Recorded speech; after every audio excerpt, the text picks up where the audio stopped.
Welcome back to this week's episode of Knowledge Gumbo Conversations. I'm your host, the hostess with the mostest, Alicia Thomas. And as we start out every Knowledge Gumbo conversation, you are loved, you are smart, you are important, you are needed, you are necessary. There are holes in this world and in people's lives that only you can fill.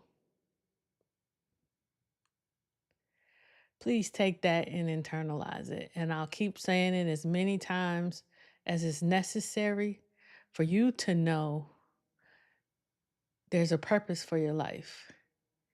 It's important. So let's get talking to this week's conversation. All right. Last week's newsletter, I talked about the first Black woman to get a gold medal, or really a medal of any type, in the Winter Olympics in bobsled. So, of course, when I say Black people, when I say bobsled, and you're in our generation, the first thing that comes to mind is the movie Cool Runnings, which is a great comedy. If you haven't seen it, you should. If you're Black and in my age and haven't seen it, we're taking your Black card back. But it made me wonder, she was the first, and as far as I know, has been the only until recently, until Erin Jackson won gold in speed skating. So I was wondering, with the Winter Olympics coming up next month, actually, are there other Black people vying for gold medals in the Winter Olympics? And when I was looking up this information and I found out the woman I just previously spoke about, Erin Jackson, is returning to the Winter Olympics in speed skating. And she's, a favorite to take it. This is her third Olympics Games, and she is definitely a medal favorite. You got, I think I'm saying this right, Layla Edwards in ice hockey. And she is the first Black woman to play for the U.S. Olympic women's hockey team, which I think is so awesome.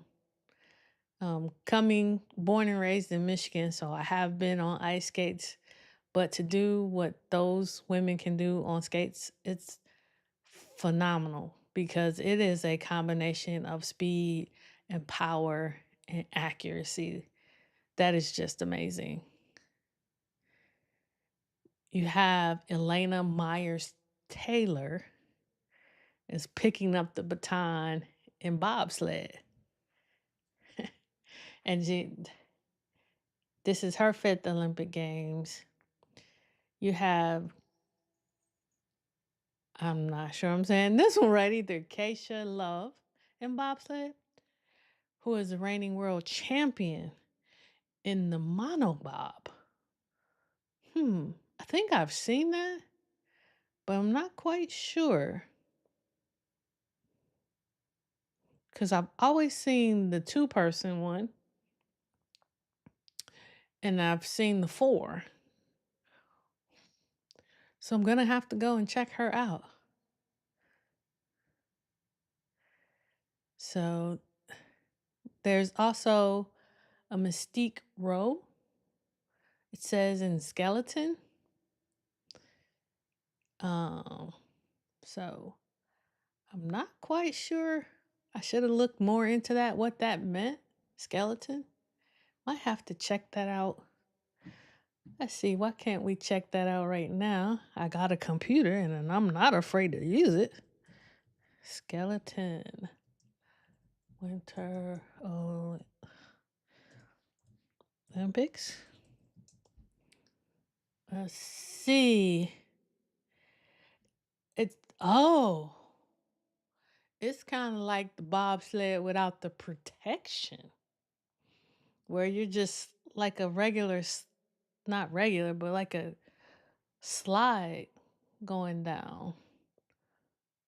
It says it's a high speed, high adrenaline sliding sport where athletes race head first, face down, on a small sled down a concrete ice track, reaching speeds of 130 to 140 kilometers per hour.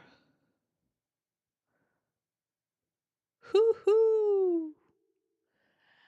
I don't think that would be me. By any stretch of the imagination. That would I'm gonna give it up to her. That could not be me. But I am excited to check out these women and what they will be doing in this winter's Olympics and see if we can bring home some gold. Looks like the numbers have increased from,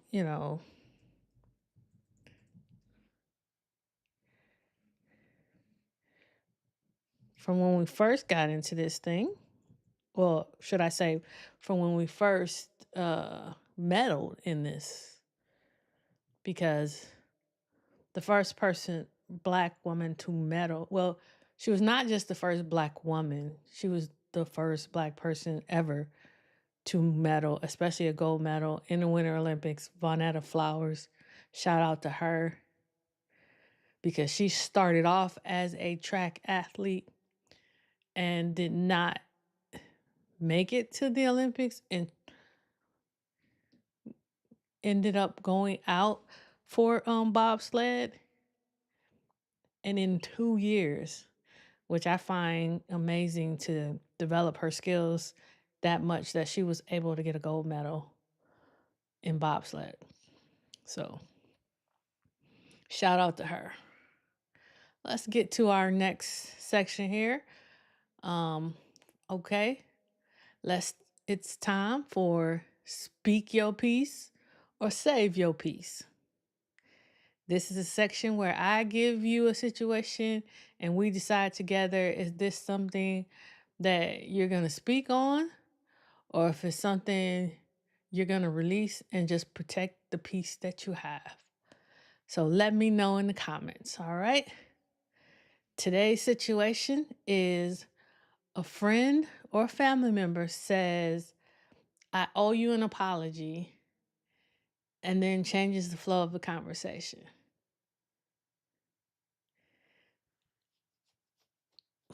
I have to say something, because saying I owe you an apology, I owe you an apology, and don't follow up with an apology is wrong. Just because you admit you owe an apology is not an apology. And it irritates me when people say that I owe you an apology. But one, there's no apology. And two, there's no changed behavior. Because if you're not man or woman enough to give the apology, you don't really think you did anything wrong. And therefore, your behavior is not going to change. So for me, I have to say something. I'm not going to lose my mind over it, but I'm not going to let people slide. That's something that I'm not going to let people slide. That's kind of a rule for me, because sometimes I have to check myself and say, hey, you owe this person an apology, make the apology. And then two, make sure whatever you did doesn't happen again. So Let me know below. A friend or a family member says, I owe you an apology, and then changes the flow of the conversation. Do you speak on it, or do you let it go?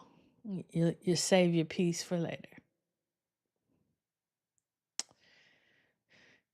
And as we transition to our third and final section of our weekly knowledge gumbo conversations, something that I recently learned. I was looking into different agents because I was listening to a conversation some athletes were making on, what do you pay an agent for, what an agent is good for. And then that made me remember that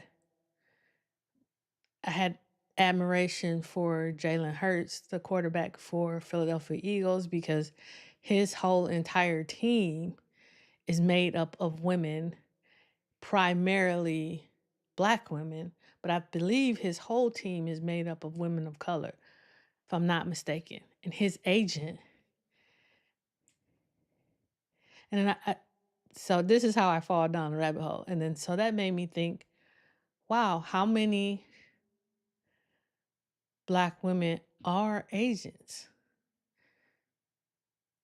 And when I went down that, it led me to look, starting, of course, with the NFL.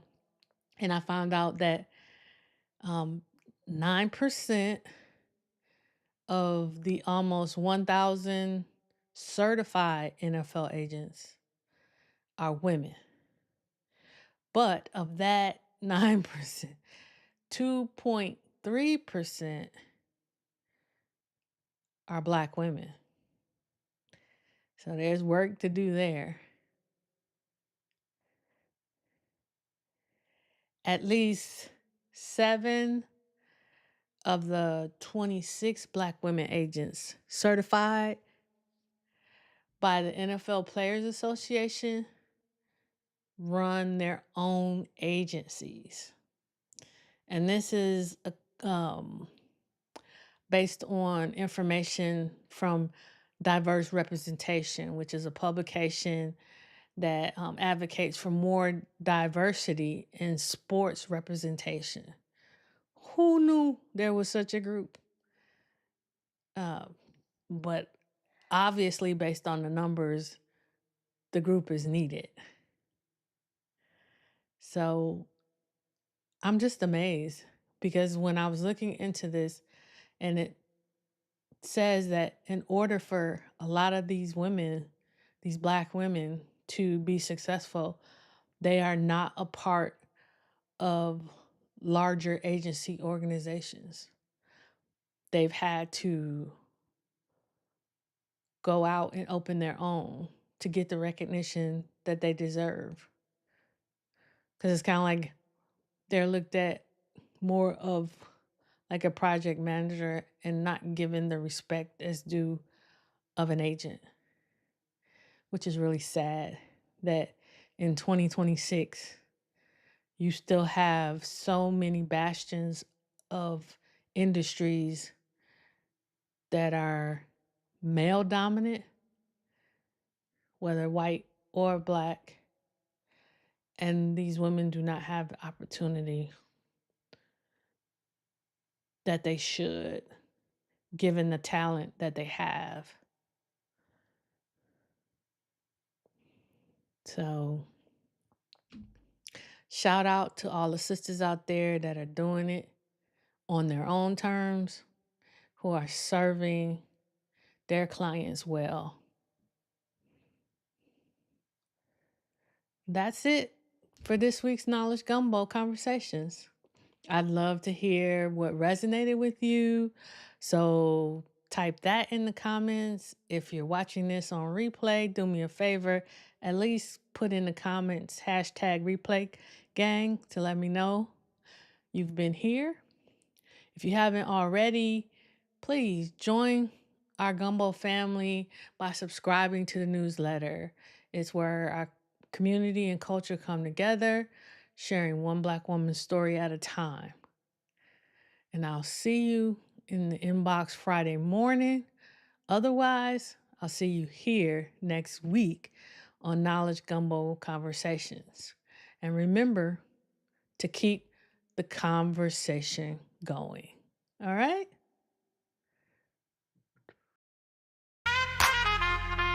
Beat drops heavy, heartbeat steady, ready.